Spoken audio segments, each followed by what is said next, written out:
السلام علیکم ورحمۃ اللہ وبرکاتہ۔ الحمد للہ نحمده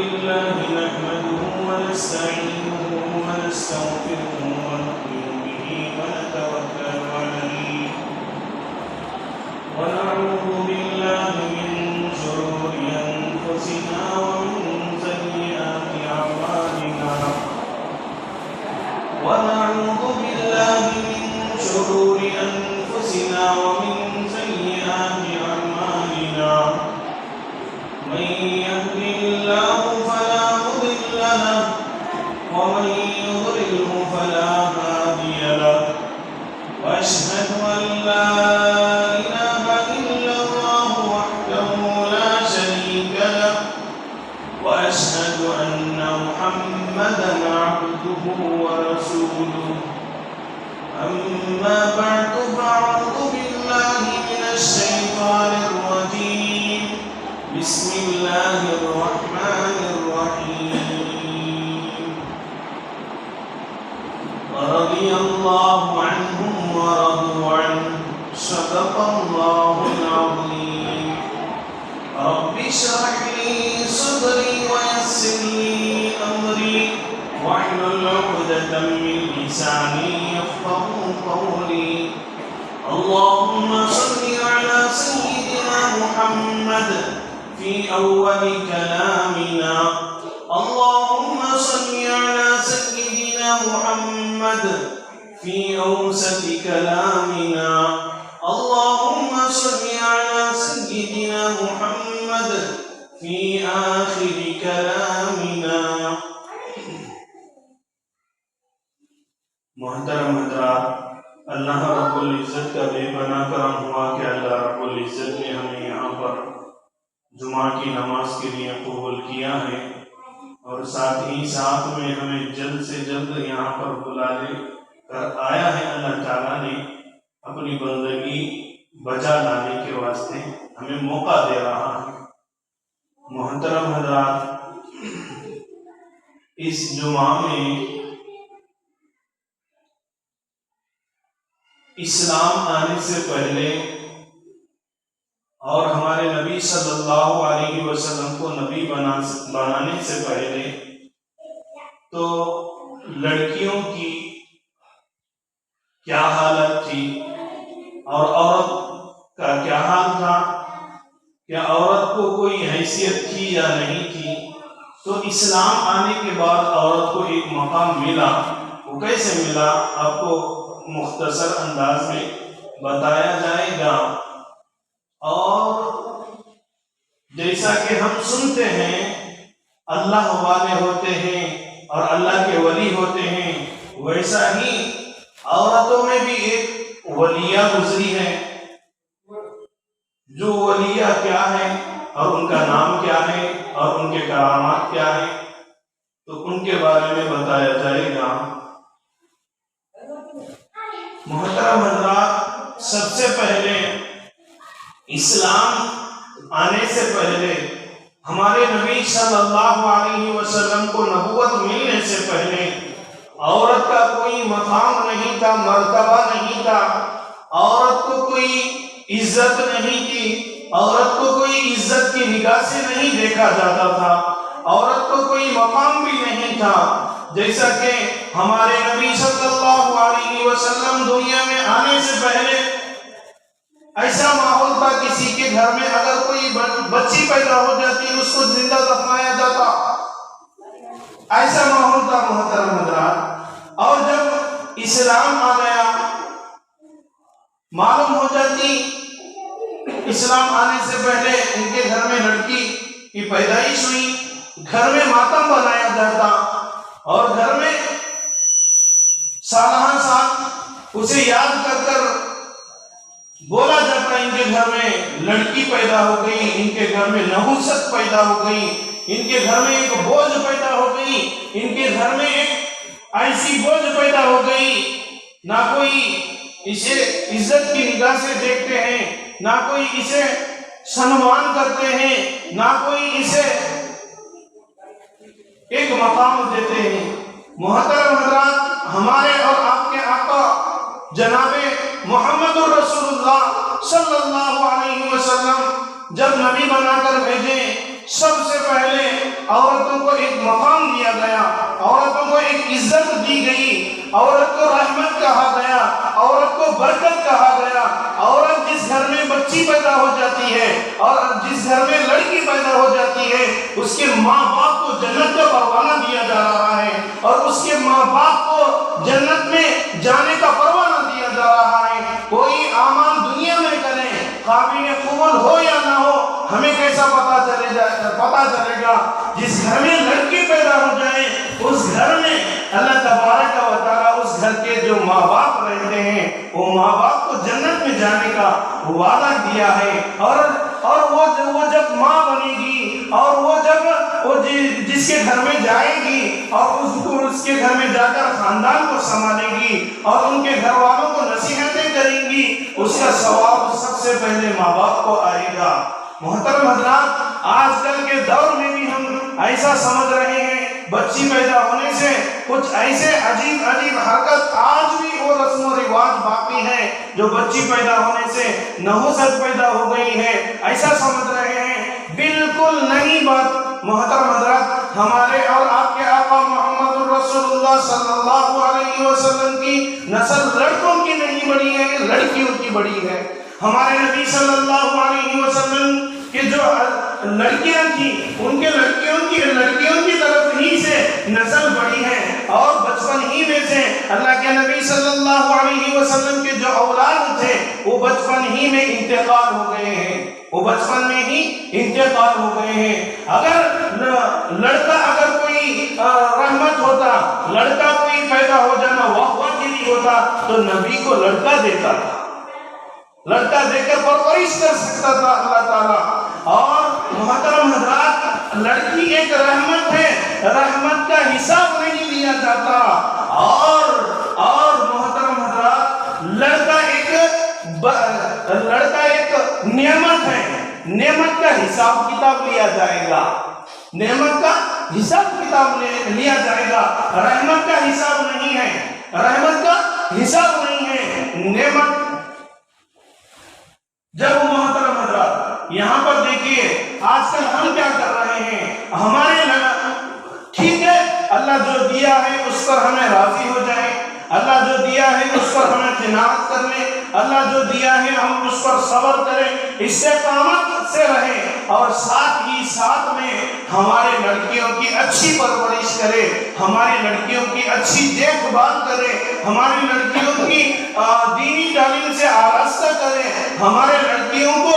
قرآن کی تعلیم دیں، ہمارے لڑکیوں کو صحابیات کے جیسے صفات پیدا کرنے کی ہمیں اور ان کے اندر صلاحیت پیدا کریں، اور حضرت فاطمہ الزہرا جیسی حیا ان کے اندر پیدا ہو جائے۔ ہمیں ایسی محنت کریں، نہ کہ آج کل کے جو ناچ گانے والے ہیں، ان کو دیکھ کر، ان کو سمجھا کر اور ان کو بتا کر ہمیں ان کے جیسے عادت و اخلاق نہ دکھائیں۔ اگر دکھائیں دنیا میں اگر ہمیں دکھائیں، کل قیامت کے دن اللہ تبارک و تعالی ہمیں وہاں پر بھی سزا دیں گے اور دنیا پر بھی ہمیں سزا دیں گے۔ دنیا میں کیا سزا؟ دنیا میں زنا عام ہو جائے گا، دنیا میں فحاشی عام ہو جائے گی، دنیا میں ناچ گانا عام ہو جائے گا، دنیا میں سب کچھ عام ہو جائے گا۔ اسی لیے ہمارے گھر میں جب لڑکی پیدا ہو جاتی ہے، ہم خوشی کا اظہار کریں، ہمیں لڑکی کو رحمت سمجھیں تو اللہ تبارک و تعالی رحمت دیتے ہیں، اگر ہمیں زحمت سمجھے، بوجھ سمجھے، تو اللہ تبارک و تعالی ہمارے دل و دماغ میں، ہمارے ذہنوں میں اللہ تبارک و تعالی وہ بوجھ بھر ڈالیں گے۔ اسی لیے محترم حضرات، جیسا کہ ولی اللہ گزرے ہیں، ویسا ہی ولیہ بھی گزرے ہیں۔ رابعہ بصریہ نامی ایک بہت بڑی خاتون تھی، ایک بہت بڑی اللہ والی تھی، اور یہ اللہ والی ایسی نہیں کہ کوئی بڑے خاندان کی ہو، کوئی خاندان سے ان کا تعلق نہیں ہے، اور یہ کوئی بڑے خاندان کی لڑکی نہیں ہے۔ اگر ان کا خاندان کٹولا جائے اور ان کا خاندان دیکھا جائے تو غلامی کا خاندان تھا، رابعہ بصریہ نامی ایک ولیہ گزری ہے. ان کا خاندان تو ایک غلامی خاندان تھا، اور حضرت رابعہ بصریہ وہ ہر عورت کے اندر جو خوبصورت رہتے ہیں، اور جتنے جو عورت اللہ تبارک و تعالیٰ نے عورت کو ہر طرح سے نوازا ہے اور ہر ہنروں سے نوازا ہے، ہر عیب حضرت رابعہ کے پاس تھا. کلر کے اعتبار سے کالی کلوٹی تھی،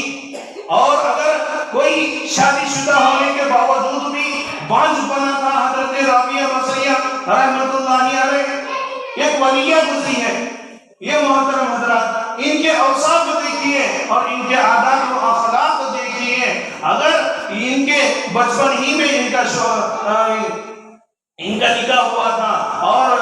شروع زمانے میں ہی ان کا شوہر کا بھی انتقال ہو گیا. شوہر کے انتقال ہونے سے پہلے شوہر کے تمام کاج کر اور ان کی تمام خدمت کر عشاء کی نماز پڑھ کر غسل کر شوہر کے سامنے کھڑی ہو جاتی. اگر کوئی ضرورت ہے تو بول دو، اگر ضرورت نہیں تو مجھے اجازت دو، میری عبادت کرتی ہوں اور میں کوئی نماز پڑھنا چاہتی ہوں. اگر شوہر اجازت دے تو وہ جا کر مصلی بچھا کر فجر کی نماز تک نفل نمازیں پڑھا کرتی تھی وہ ولیہ حضرت رابعہ بصریہ. اور آگے لکھا ہے محترم حضرات، آگے لکھا ہے یہ شوہر کی بڑی فرما بردار تھی، اور ایک زمانے میں ایک بہت بڑے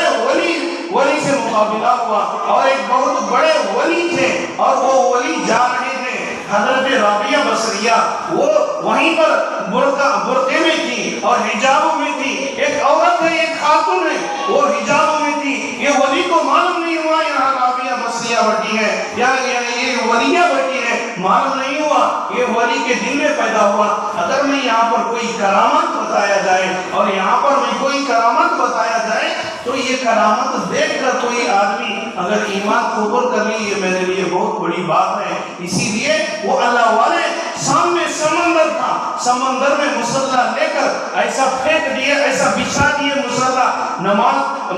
بچھا دیے. حیران ہو گئی پوری پبلک، پریشان ہو گئی، اور دیکھ رہے ہیں مصلی کھڑا ہوا ہے پانی میں. یہ ولی وہاں پر گئے، 2 رکعت نماز پڑھ لیے، اور نماز پڑھنے کے بعد پھر واپس آ گئے. واپس آنے کے بعد ادھر جو ولیہ بیٹی تھی رابعہ بصریہ، یہ بھی ایک اپنے بیاض میں اپنے کور میں ایک مصلی تھا، یہ بھی ہوے میں اڑا دیے. ہوے میں اڑانے کے بعد جیسا مصلی پانی میں ٹھہر گیا تھا ویسا مصلی ہوے میں کھڑ گیا. ہوے میں کھڑنے کے بعد یہ بھی اللہ کی ولیہ تھی، اور یہ بھی چھلانگ لگا کر وہ ہوے میں نماز پڑھ کر پورے قوم کو دکھا دی اور کرامت بتا دی. وہ 2 رکعت نماز پڑھ کر، اور آگے بیان فرماتی ہے رابعہ بصریہ، یہ کوئی کرامت بتانا اور یہ کوئی اگر مصلی بچھا کر نماز پڑھا جائے پانی کے اندر، سمندر کے اندر، چرند پرند بھی جو زمین کے اندر اور سمندر کے اندر مچھلیاں بھی ہیں، وہ بھی اللہ کی عبادت کر رہی ہیں، وہ بھی اللہ کو یاد کر رہی ہیں. ان میں ہمیں کیا فرق؟ میں بھی ہوے میں نماز پڑھی، ہوے میں جتنے جو چوپائے ہیں وہ بھی اللہ کی عبادت کر رہے ہیں، اللہ کی تسبیح کر رہے ہیں، اللہ کی بڑائی بیان کر رہے ہیں. ان میں ہمیں کیا فرق؟ ان میں ہمیں کیا فرق؟ آؤ ہم سب مل کر نبی کا دامن تھام لیں، اور نبی کا دامن ہمیں تھام لیں. اللہ تبارک و تعالیٰ جیسا ہمیں دنیا میں نبی کا دامن تھامیں گے، ویسا اللہ تبارک و تعالیٰ جنت کے دروازوں کو ہمارے لیے کھولیں گے، ویسا ہمارے لیے کھولیں گے. محترم حضرات، ہمیں ہماری بچوں کو، ہماری بچیوں کو اچھی تربیت دیں گے تو تب ہمیں پروانہ ملے گا جنت کا. نہیں بلکہ اگر ہمارے بچے گناہ کے اندر مبتلا ہو گئے اور کوئی گناہ کر بیٹھے، کل قیامت کے دن یہی گناہ کا سبب ہمیں جنت میں جانے سے روک سکتا ہے. یہی گناہ کا سبب ہماری بچیاں ہو یا بچے ہو کرتے ہیں جو گناہیں، چھوٹے چھوٹے گناہ اب عادت پڑ جاتی ہے، جا کر چھوٹی چھوٹی چوری کر دیتے ہیں اور چھوٹی چھوٹی برائیاں بولتے ہیں، چھوٹی چھوٹی غیبتیں کر دیتے ہیں، بعد میں جا کر بڑے بڑے گناہیں کر دیتے ہیں. اور چھوٹے چھوٹے گناہ کو ہلکے نہیں سمجھنا چاہیے، چھوٹی چھوٹی بات کو ہمیں ہلکے نہیں سمجھنا چاہیے. اگر پودے کو ہمیں جیسا چھوٹے رہنے سے، پالنے سے اسے پرورش کرنے سے اور اسے اچھی دیکھ بھال کرنے سے اور وقت پر پانی ڈالنے سے، وقت پر اس کی کوئی دوا دارو کا انتظام کر دیا جائے، آگے جا کر پھل دے سکتا ہے۔ ویسا ہی ہماری اولادیں ہیں، اگر ہمیں چھوٹی عمر میں ہمارے لڑکیوں کو مرتد ہونے سے ہمیں بچا لیا جائے اور ہماری لڑکیوں کو یا ہو لڑکے کو ہو یا ہمیں اچھی تربیت دے تو اللہ تبارک و تعالی ہمیں کل قیامت کے دن نیکوں کے صف میں کھڑائے گا۔ اور حدیث ہے کہ جس گھر میں اولاد پیدا ہو جائے اور ان کی اچھی تربیت کر دیا جائے اور وہ نمازی بن جائے اور وہ دین پر چلنے والے بن جائیں، دین کا علم لے کر لہرانے والے، دین کا علم لے کر جانے والے بن جائیں، تو کل قیامت کے دن ایسے افراد کے، ایسے بچے کے والدین کو اللہ تبارک و تعالی بنا حساب کتاب کے جنت میں داخلہ کریں گے، بنا حساب کتاب کے جنت میں داخلہ کریں گے۔ یہ دیکھو محترم حضرات، کوئی خاندانی عورت نہیں ہے اور کوئی خوبصورت عورت بھی نہیں ہے، کوئی بڑے عہدے کی عورت نہیں ہے، ایک ولیہ تھی، معمولی سی ولیہ۔ اور دیکھیے محترم حضرات، آگے دیکھیے ایک بہت بڑے اللہ والے گزرے ہیں، حسن بصری رحمت اللہ علیہ، ان سے مقابلہ ہو جاتا ہے اور حضرت حسن بصری رحمت اللہ علیہ حضرت رابعہ بصری رحمت اللہ علیہ کو نکاح کا پیغام بھیج دیتے ہیں، اور وہ جو خاتون تھی، ولیہ تھی، کہتی ہے کہ میرے 4 سوالوں کا جواب آپ دے دیں تو میں نکاح کرنے کے واسطے میں تیار ہو جاؤں گی اور میں نکاح کرنے کے واسطے قبول ہاں بول دوں گی۔ اور کل سب سے پہلے سوال، کل قیامت کے دن اللہ تبارک و تعالی نامہ اعمال نیک لوگوں کو سیدھے ہاتھ میں دے گا، برے لوگوں کو دائیں ہاتھ میں یعنی الٹے ہاتھ میں دیا جائے گا۔ تو یہ بتاؤ کہ کل قیامت کے دن اللہ تعالیٰ مجھے سیدھے ہاتھ میں دے گا یا دائیں ہاتھ میں دے گا؟ تو آپ بتائیے۔ حسن بصری رحمت اللہ علیہ تو لاجواب ہو گئے، کہنے لگے میں کیسا بتا سکتا ہوں، اس کا کوئی میرے پاس جواب نہیں ہے۔ دوسری بات، نیکیوں کو اللہ تبارک و تعالیٰ تولے گا اور گناہوں کو بھی تولے گا، تو کل قیامت کے دن میرے نامہ اعمال میں نیکیاں زیادہ ہوگی یا برائیاں زیادہ ہوگی یا گناہ زیادہ ہوگے؟ تو یہ بتا دو، اس کا سوال کا جواب دے دو تو میں نکاح کرنے کے واسطے تیار ہوں۔ حسن بصری رحمت اللہ علیہ، میں کیسا بتا سکتا ہوں، اس کا میرے پاس کوئی علم نہیں ہے۔ آگے دیکھیے محترم حضرات، آگے دیکھیے تو اللہ تبارک و تعالی جنتی کو جنت میں داخلہ کریں گے، دوزخی کو دوزخ میں داخلہ کریں گے۔ تو حضرت رابعہ بصریہ کہتی ہے کہ میرا شمار دوزخ میں ہوگا یا جہنمیوں یا جنتیوں میں ہوگا یا دوزخیوں میں ہوگا، تو اس کا خلاصہ کر دو۔ اگر میرا شمار اگر جنتیوں میں ہوگا تو مجھے بتا دیجئے، اگر جہنمیوں میں ہوگا تو میرا شمار بتا دیجئے۔ تو حضرت حسن بصری رحمت اللہ علیہ خاموش رہ گئے۔ آخری سوال کا جواب دیکھیے محترم حضرات، کتنا کٹھن سوال ہے۔ حضرت رابعہ بصریہ رحمت اللہ علیہ کہتی ہے کہ کل قیامت کے دن اللہ تبارک و تعالی پل صراط کے اوپر چلائیں گے، اس میں طرح کے تکلیفیں برداشت کرنا پڑے گا اور طرح کے مصیبتیں جھیلنا پڑے گا اور طرح کے جا کر مصیبتیں جھیلنے کے بعد جا کر وہ پل صراط کا راستہ پار کر سکتے ہیں۔ بتاؤ یہ پل صراط کا راستہ میں پار کر سکتی ہوں یا نہیں کر سکتی ہوں؟ حسن بصری رحمت اللہ علیہ سوال کا جواب دینے کے بجائے وہاں سے چلے جاتے ہیں، اور حضرت رابعہ بصریہ رحمت اللہ علیہ کہتی ہے کہ یہ جو 4 سوالوں کا جواب آپ سے نہیں ملا ہے، میں ان سوالوں کا جواب میں یہ جو امتحان میں پاس ہونے کے واسطے، یہ امتحان میں کامیابی ہونے کے واسطے میں ابھی محنت کرنا ہے۔ میں محنت تھوڑی بہت بھی نہیں کری ہے، ابھی میں محنت کرنا ہے، نکاح کا کوئی ضرورت نہیں ہے، نکاح سے انکار کر دیتے ہیں۔ اور محترم حضرات، ایک مرتبہ حضرت رابعہ بصریہ رحمۃ اللہ علیہا یہ جو نماز پڑھ رہی تھی تہجد کی نماز، یہ دیکھیے اللہ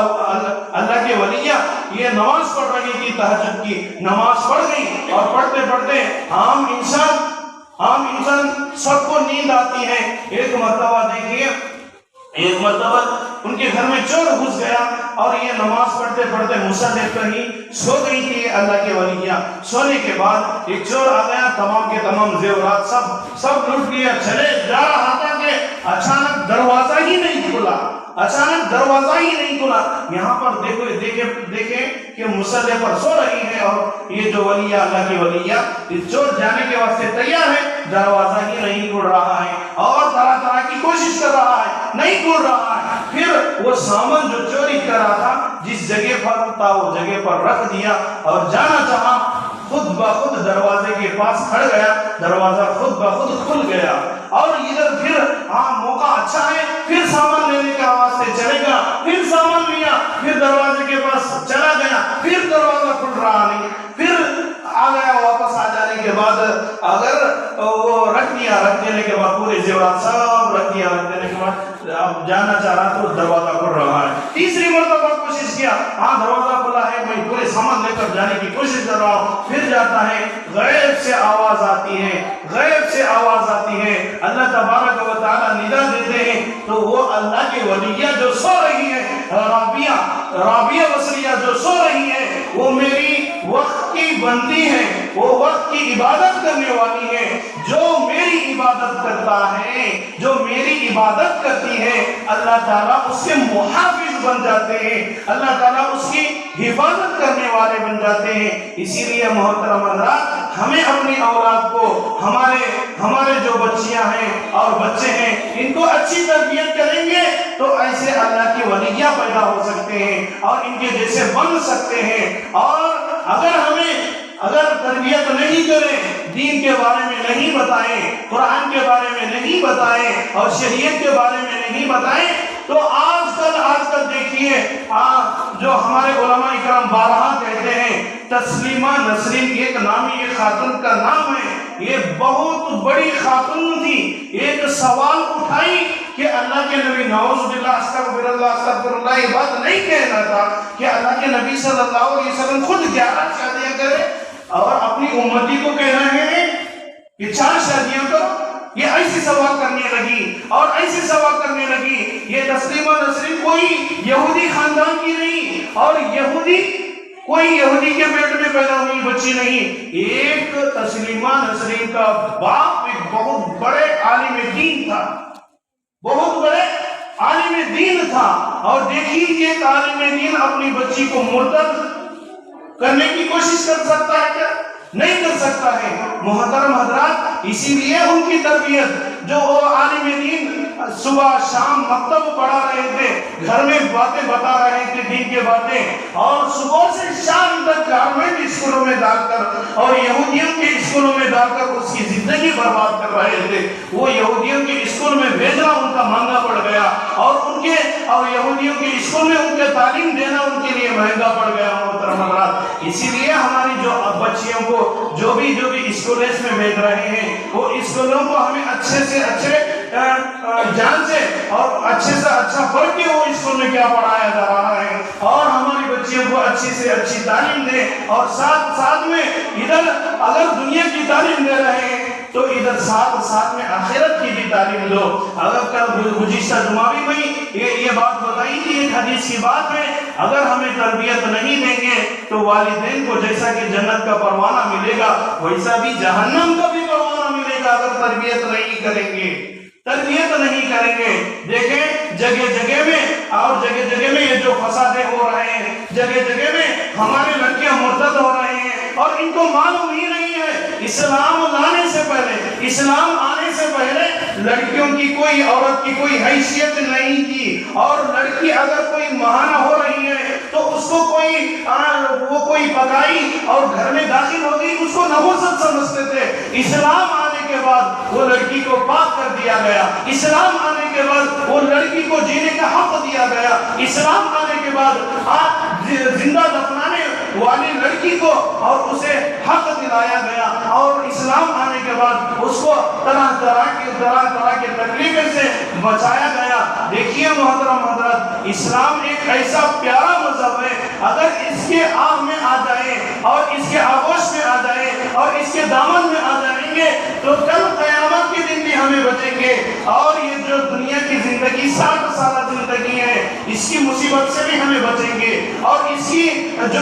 نئے فتنے ہیں اور نئے فساد ہیں، اس سے بھی ہمیں بچ سکتے ہیں محترم حضرات۔ اسی لیے سب سے پہلے ہمیں توجہ ہمارے گھر کے لڑکیوں کی تربیت ہے اور لڑکوں کی تربیت ہے۔ اگر تربیت نہیں کریں گے کل قیامت کے دن ہمیں اس کا حساب کتاب دینا پڑے گا، کل قیامت کے دن ہمیں اس کا حساب کتاب دینا پڑے گا۔ اور کل قیامت کے دن چھوڑو گا، دنیا کی بات لیجئے، اور دنیا میں اگر ہمیں 60 سال یا 70 سال زندگی گزارنا ہو، اچھی تربیت دیے اور والدین کے حقوق کے بارے میں سمجھایا جائے اور ان کو ماں باپ کے بارے میں ان کی تربیت دیا جائے تو کل کے دن ہمیں ضعیف ہو جائے، اور ہمیں کل کے دن ہماری عمر ہو جائے اور ہمیں 55 پر آ جائے تو ہماری دیکھ بھال اچھی کریں گے۔ اگر دنیا کی تعلیم ہی دیتے رہیں گے تو دین کی تعلیم سے آراستہ نہیں کریں گے تو ہمارا 55 تو چھوڑو، جیتے جاتے ہی ہمارے اوپر مٹیاں بیٹھنے لگیں گے، اور ہمارے منہ میں جو کلمے کا پانی ڈالنے کا کلمے کا پانی ڈالنے کے بجائے الٹا کوئی اور ملک الموت کی دعا پڑھ کر ہمیں ڈال دیں گے۔ اس سے پہلے ہمیں تیاری کریں کہ ہمارے بچوں کی تربیت کیسا ہو جائے، اور ہماری بچوں کو اور بچیوں کو دین کی تعلیم کیسا دیا جائے، اور ان کو نمازوں کا حکم کیسا کرے، اور ان کو نماز کیسے سکھایا جائے۔ اور دیکھیے محترم حضرات، آپ اچھی طرح جان سکتے ہیں، برائی کی جڑ تک پہنچ سکتے ہیں، اور برائی کیسا پھیل رہی ہے۔ اگر کوئی آدمی عطر لگا کر مسجد میں آ گئے تو وہ آدمی کو ہم پکڑ سکتے ہیں، عطر کی خوشبو یہاں سے آ رہی ہے، اور ہمیں جانچیں ہمارے معاشرے کے اندر، ہمارے مسلم معاشرے کے اندر کتنے برائیاں جڑ دے رہے ہیں، اس کی جڑ تک پہنچے، اسے جڑ کو ختم کرنے کی کوشش کرے۔ تو اللہ تبارک و تعالیٰ سے دعا کریں کہ اللہ تبارک و تعالیٰ ہم سب کو کہنے سننے سے زیادہ عمل کرنے کی توفیق عطا فرمائے، اور اللہ تبارک و تعالیٰ ہمیں شریعت پر چلنے کی توفیق عطا فرمائے۔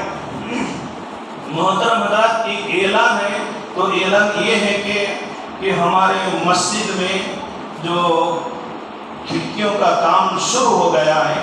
اور گزشتہ بھی بہت سارے افراد ایک کھڑکی کے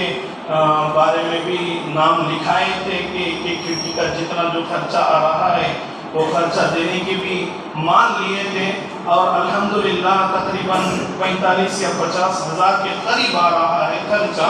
اور وہ خرچہ الحمدللہ تھوڑی بہت رقم ادا کر دی، اور تھوڑی بہت رقم ادا کرنا ہے۔ جو افراد جن کے نام سے لکھائے تھے اور ارادہ کرے تھے، الحمدللہ ہماری جو محلے کی مسجد ہے اور ہماری گاؤں کی مسجد ہے، اور اس کو ہمیں زیادہ ترجیح دینے کی کوشش کریں، اور ساتھ ہی ساتھ میں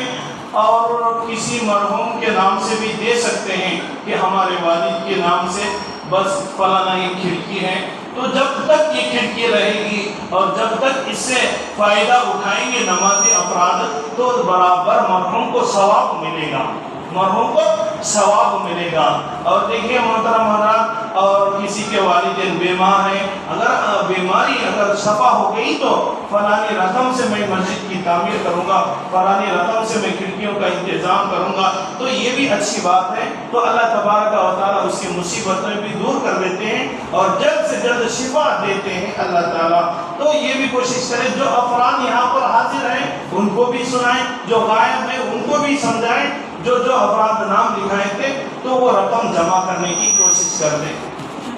جو حضرات سنت نہیں پڑھے وہ سنت پڑھیں۔